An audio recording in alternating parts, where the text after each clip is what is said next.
नमस्कार दोस्तों। यह वीडियो 80 शब्द प्रति मिनट के स्पीड से है। अगर आपको वीडियो पसंद आए तो चैनल को सब्सक्राइब ज़रूर कीजिएगा। 5 सेकंड बाद। सभापति महोदय, किसी भी देश में चाहे वह पूंजीवादी हो या समाजवादी या साम्यवादी, वैज्ञानिक समुदाय की महत्वपूर्ण भूमिका होती है। सार्वभौम स्तर का विकास करना और सामाजिक आर्थिक समस्याओं के प्रति एक युक्तिसंगत दृष्टिकोण रखना। फिर भी समाज के अल्पतंत्रीय या श्रेणीबद्ध पहलू वैज्ञानिक समुदाय को प्रभावित करते हैं।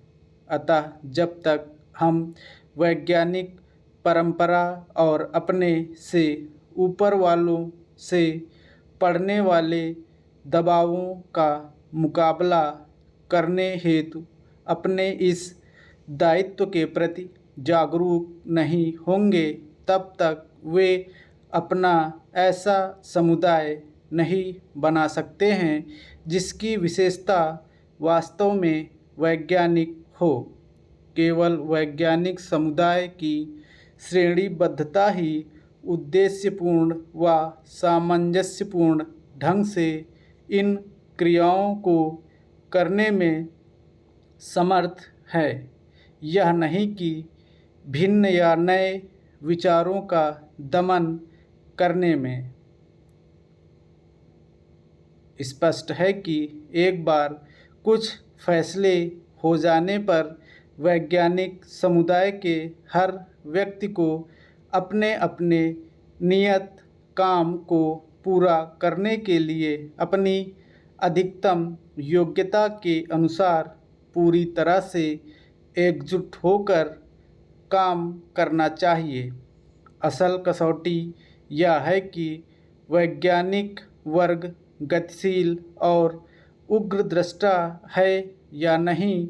यद्यपि हर वैज्ञानिक, चाहे वह किसी भी हैसियत या अवस्था का हो, अपने विचारों को स्पष्ट रूप से रख सकता है और यह महसूस कर सकता है कि मैं किसी एक टीम का सदस्य हूँ। हमारे वैज्ञानिकों और प्रौद्योगिकों में जो प्रचुर प्रतिभा है, उसके अबाध विकास के पूरे अवसर हैं या नहीं? क्या वैज्ञानिक वर्ग आलोचक है या वह नित नए ज्ञान को ग्रहण करने के लिए मानसिक रूप से तैयार है?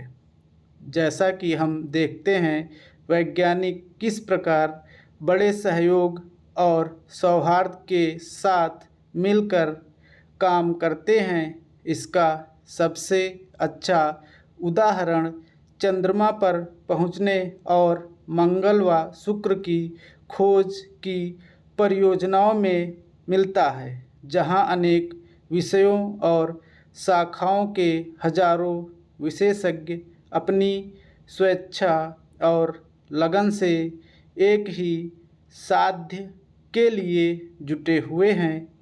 फिर भी यह समुदाय बिना किसी पूर्वाग्रह के अपने लक्ष्यों व कामों के बारे में विचार करने के अलावा आलोचना भी करता है। पहले तो केवल सेना में ही बहुत बड़ी संख्या में लोग एक साथ मिलकर अनुशासित ढंग से काम किया करते थे, किंतु आज विशाल व जटिल वैज्ञानिक और प्रौद्योगिक प्रयास हो रहे हैं। वे सरकारी आदेशों के कारण नहीं, बल्कि अनुशासन की भावना के कारण संभव हो सके हैं। महोदय, आज के युग में बिना शिक्षा के कोई भी व्यक्ति अधूरा है। अतः प्रत्येक व्यक्ति का शिक्षित होना अनिवार्य है। यदि वर्तमान समय में हमारे देश का प्रत्येक व्यक्ति शिक्षित हो जाए तो इस देश में दूसरी समस्याएं अपने आप समाप्त हो जाएंगी, जैसे जनसंख्या, बेरोजगारी, आतंकवाद, अनुशासनहीनता, अपराध आदि। वर्तमान में जो शिक्षा प्रणाली चल रही है वह अंग्रेज़ों के ज़माने से चली आ रही है। उसमें अभी तक विशेष सुधार नहीं किए गए हैं। यह शिक्षा पद्धति केवल अंग्रेज़ों ने सिर्फ क्लर्क पैदा करने के लिए शुरू की थी, जो कि आज भी वैसी ही है। इस शिक्षा पद्धति का श्रेय लॉर्ड मैकाले को जाता है, जिन्होंने उच्च पदों के लिए अंग्रेज़ों और निम्न स्तर के पदों के लिए इस प्रकार की शिक्षा पद्धति अपनाई कि भारतीय उच्च पदों के लिए तैयार न हो सकें। यह प्रणाली आज तक विद्यमान है और इस प्रकार हम देखते हैं कि हमारे देश में प्रतिवर्ष तकनीकी शिक्षा से युक्त इंजीनियर और चिकित्सकों की अपेक्षा क्लर्क कई गुना बनते हैं। इस संबंध में एक तथ्य साफ है कि हमारे देश की आधी से ज़्यादा जनसंख्या गरीबी में जी रही है। अतः तकनीकी शिक्षा महंगी पड़ती है और इसी कारण क्लर्क ज़्यादा बनते हैं। आज की हमारी शिक्षा प्रणाली का मुख्य दोष है कि शिक्षा पद्धति व्यवसाय उन्मुख नहीं है। यदि शिक्षा पद्धति को व्यवसायोन्मुखी बनाया जाए तो इस देश की काया पलट हो जाए और वह America, Japan, Germany, France, Britain आदि देशों की श्रेणी में गिना जाने लगे।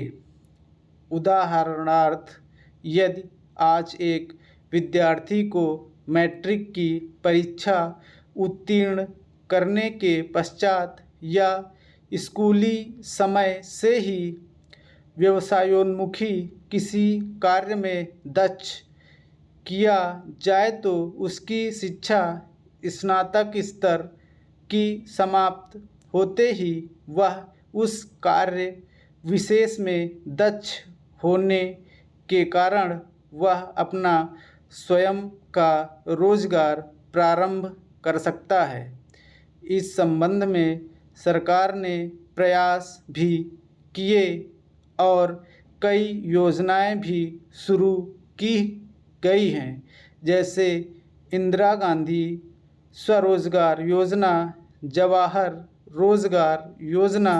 अभी हाल ही में प्रधानमंत्री द्वारा रोजगार योजना शुरू की गई है, जो कि शिक्षित युवाओं को बैंकों के माध्यम से ऋण उपलब्ध कराती है, ताकि यदि किसी व्यक्ति को व्यवसाय प्रारंभ करने में पूंजी की समस्या आ रही है तो इसके द्वारा दूर की जा सकती है।